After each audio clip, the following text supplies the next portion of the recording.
Good evening guys, welcome back to our channel. Today our topic is gerund. Gerund का use हम अपनी speaking English में किस तरह करते हैं, ये थोड़ी कंफ्यूजिंग टॉपिक है। अक्सर स्टूडेंट को बहुत ही कंफ्यूज करते हैं। आपको स्क्रीन पर कुछ क्वेश्चन दिख रहा होगा। Speaking English is very easy. Running is good for health. I saw him laughing going there to will meet you. यहाँ पर 4 सेंटेंसेस दिए हुए हैं। इन सेंटेंसेस का हिंदी मीनिंग क्या है अभी हमें नहीं समझ में आ रहा, लेकिन बिलीव मी गाइस, अगर आप वीडियो को पूरा देखते हैं, ये छोटी सी वीडियो है, पूरा अगर देखते हैं तो आप जीवन के मास्टर हो जाओगे। आपको जीवन काफ़ी अच्छे से समझ में आने लगेगा। लेकिन आप याद रखिए, अगर आप ध्यान से इस वीडियो को देखते हो तो ही आपको जीवन समझ में आएगा। देखिए, थोड़े हार्ड टॉपिक होते हैं, इसलिए आपको पूरे कॉन्सेंट्रेट के साथ वीडियो को फुल वॉच करना होगा, तो आप जीवन को अपनी मुट्ठी में कर सकते हैं। जीवन के सेंटेंसेस को बनाने से पहले हम इसके कॉन्सेप्ट को समझ लेते हैं, इसकी जड़ को समझ लेते हैं कि जीवन आखिर होते क्या है, हम इसे जीवन क्यों कहते हैं। जीवन एंड पार्टिसिपल, इसके 2 कैटेगरीज होते हैं। जीवन एंड पार्टिसिपल के 2 कैटेगरीज होते हैं। एक को हम बोलते हैं फिनाइट वर्ब एंड एक को बोलते हैं नॉन फिनाइट वर्ब। ठीक है, 2 कैटेगरीज होते हैं, एक फिनाइट वर्ब, एक नॉन फिनाइट वर्ब। ये जड़ है। ठीक है, ये जो मैं आपको समझा रही था इसका जड़ है, आप ये समझ रहे होगे तो जीरण को आप मुट्ठी में कर सकते हो। तो जीरण के 2 पार्ट्स होते हैं, एक होता है फिनाइट, एक होता है नॉन फिनाइट। फिनाइट तो क्या होता है? फिनाइट में कैसे सेंटेंसेस आते हैं, जैसे कि मैंने बोला I speak English, I speak English, इसका मतलब वो मैं इंग्लिश बोलता हूँ, आई स्पीक इंग्लिश। नेक्स्ट है नॉन फिनाइट में, अगर हम सेंटेंसेस ऐसे लिखते हैं I want to speak English, I want to speak English, इसका मतलब वो मैं इंग्लिश बोलना चाहता हूँ। यही तो होता है, हम ग्रामर रूल सीखे हैं। तो ये जो स्पीक है ना, ये आपका फिनाइट वर्ब है। ठीक है, स्पीक आपका फिनाइट वर्ब है। क्यों फिनाइट वर्ब है? क्योंकि ये आपके टेंस के अकॉर्डिंग चेंज हो जाता है, और जो भी सेंटेंसेस में जो वर्ब होते हैं अगर वो टेंस के अकॉर्डिंग चेंज हो जाते हैं तो वो हमारे फिनाइट वर्ब होते हैं। जैसे कि अगर ये प्रेजेंट में हम इसे फास्ट सिंपल में कन्वर्ट करें तो हमारा सेंटेंस क्या होगा, स्पीक हमारा सेकंड फॉर्म में बदल जाएगा, आई स्पोक इंग्लिश हो जाएगा। ठीक है, तो फिनाइट वर्ब उसे कहते हैं जो आपके टेंस के अकॉर्डिंग चेंज हो जाते हैं। लेकिन नॉन फिनाइट वर्ब क्या होते हैं? अगर इस सेंटेंसेस को हम पास्ट में कन्वर्ट करें तो हम क्या बोलेंगे? हम बोलेंगे आई wanted to speak English, I wanted to speak English, right? तो यहाँ पे क्या हुआ, यहाँ पे जो आपका wanted है ना, ये wanted ये आपका फिनाइट वर्ब है। क्या है? ये आपका फिनाइट वर्ब है। क्यों? क्योंकि ये आपके टेंस के अकॉर्डिंग चेंज हो गया। प्रेजेंट हम लोग बोले तो want का यूज़ किए, जब पास्ट मिला दिया तो wanted हो गया, तो ये तो चेंज हो गया। तो यहाँ भी स्पोक आपका चेंज हो रहा था, तो ये फिनाइट वर्ब था। यहाँ भी आपका टेंस के अकॉर्डिंग चेंज हो गया, यानी कि फिनाइट वर्ब है। लेकिन ये जो टू स्पीक है ना, ये तो चेंज नहीं हुआ ना। देखिए, जो आपका टू स्पीक था वही सेम उतर गया, तो ये है हमारा नॉन फिनाइट वर्ब। समझ में आया मैंने क्या समझाया? फिनाइट और नॉन फिनाइट आपको समझ में आ गया होगा। जब आपके टेंस और सब्जेक्ट के अकॉर्डिंग चेंज हो जाते हैं वो फिनाइट वर्ब होता है, तो जब आपके टेंस और सब्जेक्ट के अकॉर्डिंग चेंज नहीं होते वो नॉन फिनाइट वर्ब होता है। फिनाइट तो ईजी हो गया, समझ में आ गया, उसमें कोई रूल ही नहीं है, वो सीखना ही है। बात आती है नॉन फिनाइट, क्योंकि नॉन फिनाइट के भी 3 कैटेगरीज होते हैं। नॉन फिनाइट की भी 3 कैटेगरीज होते हैं। क्या क्या होते हैं वो देखिए। पहली कैटेगरीज होती है जीरंड। ठीक है, पहली कैटेगरीज होती है जीरंड, एंड सेकेंड होती है टू इन्फिनेटिव, सेकेंड होती है टू इन्फिनेटिव, एंड थर्ड होती है पार्टिसिपल। ठीक है, पार्टिसिपल। तो नॉन फिनाइट की 3 कैटेगरीज होती है, एक जीरंड, एक टू इन्फिनेटिव, एक होता है पार्टिसिपल। ये अगर 3 आप समझ लेते हैं तो इंग्लिश में मास्टर बन जाओगी, क्योंकि यही 3 कॉन्सेप्ट बहुत हार्ड होते हैं, समझना बहुत ही मुश्किल होता है। तो ये छोटे से वीडियो में आपको तीनों कॉन्सेप्ट नहीं क्लियर करवाऊंगी। अगर आप शुरुआत करें, आप पहले जीरंड को नहीं समझे हो, तो अगर मैं तीनों एक साथ आपको बता दूंगी तो आपको समझ में बिल्कुल नहीं आएगा। इसलिए मैं आपको एक एक करके समझाऊंगी। पहले मैं आपको जीरंड सिखाऊंगी। जीरंड मेन है, टॉपिक ही मेन है। चलिए जीरंड को हम कवर करते हैं। ये जो जीरंड है, ये जीरंड होते क्या है? आप कभी सोचा है कि जीरंड का नाम जीरंड क्यों पड़ा है? एक्चुअली जीरंड एक तरह से नाउन होता है। जीरंड क्या होता है? नाउन होता है। जैसे मैंने एक सेंटेंस लिखा, running is good for exercise, दौड़ना एक अच्छा व्यायाम है। दौड़ना एक अच्छा व्यायाम है। ठीक है, तो यहाँ पे जो आप सेंटेंस आप देख रहे हो, ये जो रनिंग है, यहाँ पे आपका रनिंग नाउन है। अब आप बोलोगे मैम ये नाउन नहीं, ये वर्ब है। बिल्कुल ये वर्ब है। हम लोगों ने तो यही पढ़ा है, run run run running, run हमारा वर्ब है। लेकिन यहाँ पे जो रन है ना, ये नाउन के रूप में काम कर रहा है। अगर मैं आपसे क्वेश्चन करूँ कि क्या अच्छा व्यायाम है, तो आप बोलोगे दौड़ना। यही तो क्वेश्चन पूछ रहा।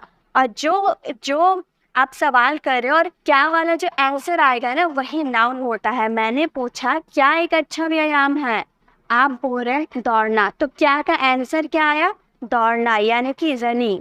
और रनिंग हमारा यहाँ नाउन के रूप में काम कर रहा। तो जो वर्ब आपके नाउन के रूप में काम करता है वो आपका जिरंड कहलाता है। यही जिरंड की डेफिनेशन है, ठीक है। जो नाउन आपका वर्ब के रूप में काम करता है वो जिरंड है। तो यहाँ पे हमारे जो क्वेश्चन है पूछ रहे क्या एक अच्छा व्यायाम है, तो क्या अच्छा व्यायाम है, हमारा जवाब क्या निकल रहा है, तो रनिंग, दौड़ना एक अच्छा व्यायाम है।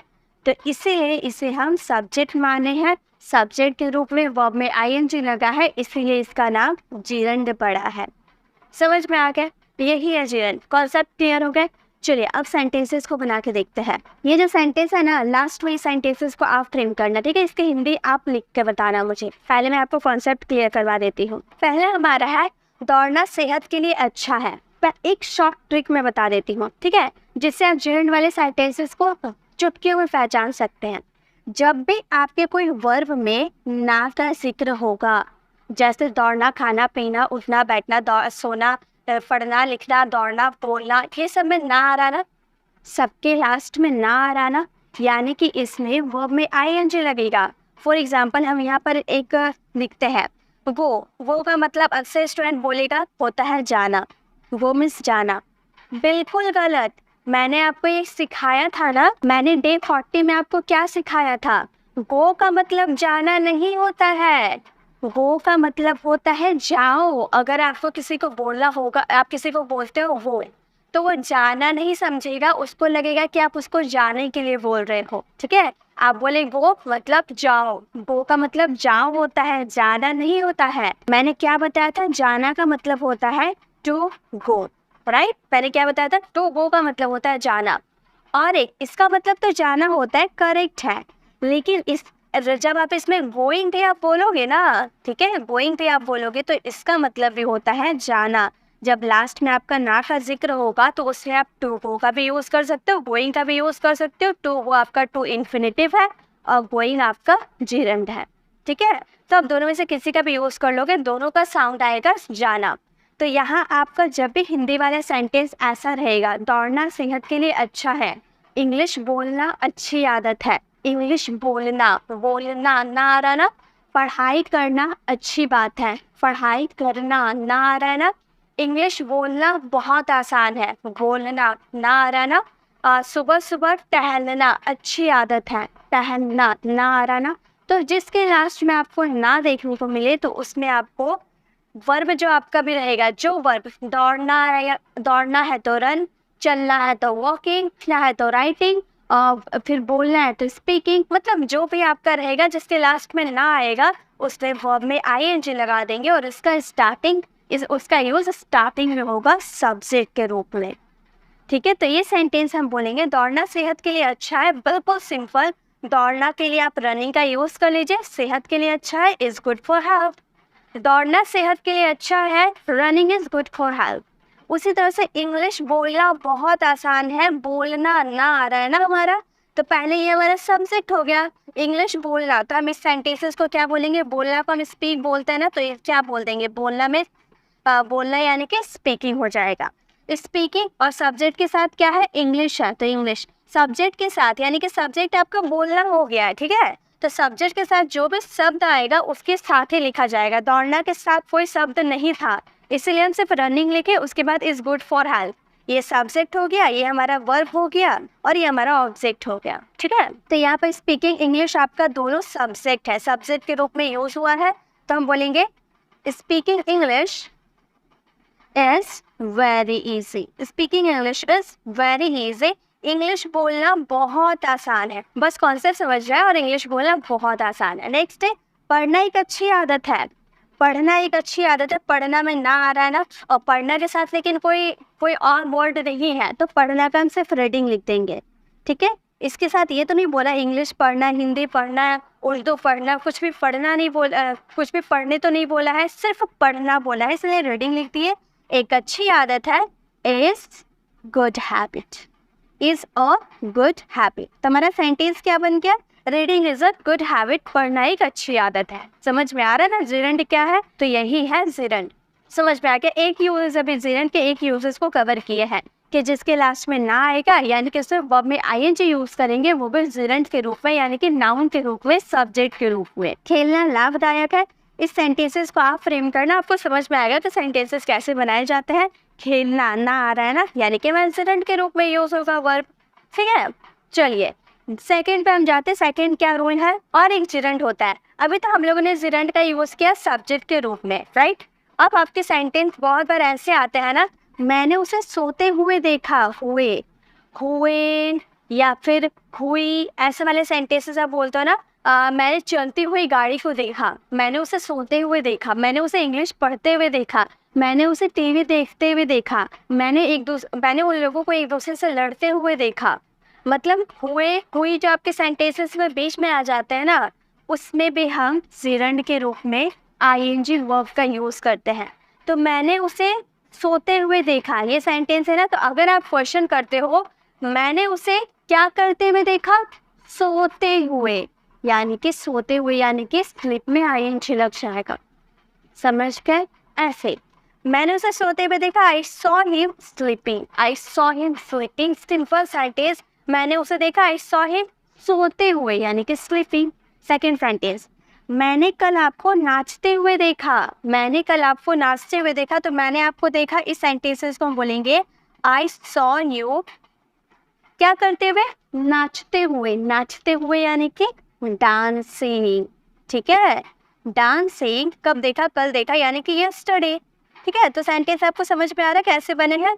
नेक्स्ट, मैंने उन लोगों को आपस में लड़ते हुए देखा, मैंने क्या करते हुए देखा? मैंने उन लोगों को क्या करते हुए देखा? आपस में लड़ते हुए देखा। तो इन सेंटेंसेस को हम बोलेंगे आई शॉ देम, आई शॉ देम क्या करते हुए? लड़ते हुए, यानी कि फाइटिंग, एक दूसरे से लड़ रहे थे ना, विद ईच अदर। तो हमारा सेंटेंस बन गया I saw them fighting with each other. मैं उन लोगों को एक दूसरे से लड़ते हुए देखा। ठीक है, तो ये आपको समझ में आ गया। अब ये सेंटेंस आप फ्रेम करना, मैंने आपको पढ़ते हुए देखा, इस सेंटेंसेस को आप फ्रेम कर सकते हो। तो ये दो जो रूल मैंने आपको बताया, यही है जिरंड के रूल। जिरंड बस इतना ही है कि लास्ट में ना आते हैं। ठीक है, जिसके लास्ट में ना आते, पढ़ना, लिखना, दौड़ना, बोलना, सोना, पढ़ना, तो जो जिसके लास्ट में ना आते हैं और वो नाउन के रूप में अगर आपका यूज हो रहा है, तो वर्ब में आईएनजी के रूप में यूज होगा, यानी कि जिरंड के रूप में यूज होगा। ठीक है, अगर आप इसे समझ जाते हैं तो आप आराम से समझ सकते हो। ठीक है, अब ये सेंटेंसेस था, speaking English is very easy, running is good for health, I saw him laughing, going there he will meet you. ये 4 सेंटेंसेस आपको फ्रेम करने हैं। ये 4 सेंटेंसेस का हिंदी क्या बनेगा? मैंने 2 कॉन्सेप्ट आपको क्लियर करवाया, उन्हीं 2 सेंटेंसेस इससे है। वही 2 सेंटेंसेस के वही 2 कॉन्सेप्ट की ये सेंटेंसेस है। आप इसे सॉल्व कीजिएगा, इसका आंसर कमेंट बॉक्स में दीजिएगा। आई होप आपको ये छोटी सी वीडियो पसंद आई होगी। इसमें हम लोगों ने जिरंड से रिलेटेड जो डाउट थे वो क्लियर कर लिया। अब हमारे जिरंड ही सिर्फ नहीं है, हमारे कॉन्सेप्ट क्या है? जिरंड हम लोगों ने कवर कर लिया, लेकिन अभी टू इन्फिनिटिव और पार्टिसिपल बचे हुए हैं। अगर आपको इसकी नेक्स्ट वीडियो चाहिए जिसमें आपको टू इन्फिनिटिव और पार्टिसिपल को भी समझना है, तो आप कमेंट में ज़रूर बताइएगा। मैं आपको ज़रूर ये भी कॉन्सेप्ट क्लियर करवाऊंगी और साथ में रिविज़न भी करवाऊंगी। आपको ये वीडियो कैसी लगी कमेंट में ज़रूर बताइएगा। अगर आपने इससे पहले वाली वीडियोस को विजिट नहीं किया है तो लेफ्ट साइड क्लिक करके इससे पहले वाली वीडियोस को ज़रूर विजिट कीजिएगा, और राइट साइड क्लिक करके आप हमारे प्लेलिस्ट में जाकर 75 डेज इंग्लिश स्पीकिंग को ज्वाइन कर सकते हैं और सीक्वेंस पर सारे वीडियोज़ को वॉच कर सकते हैं। अगर आप हमारे चैनल पर नए हैं और मेरे पढ़ाने का तरीका आपको पसंद आया तो सब्सक्राइब कर आने वाले बेल आइकन को प्रेस करें, देन ऑल नोटिफिकेशन ज़रूर क्लिक करें ताकि जब भी मैं वीडियो अपलोड करूँ आप तक नोटिफिकेशन मिलती रहे। मिलते हैं नेक्स्ट ऐसे इन्फॉर्मेटिव वीडियोज़ के साथ, तब तक के लिए कीप लर्निंग।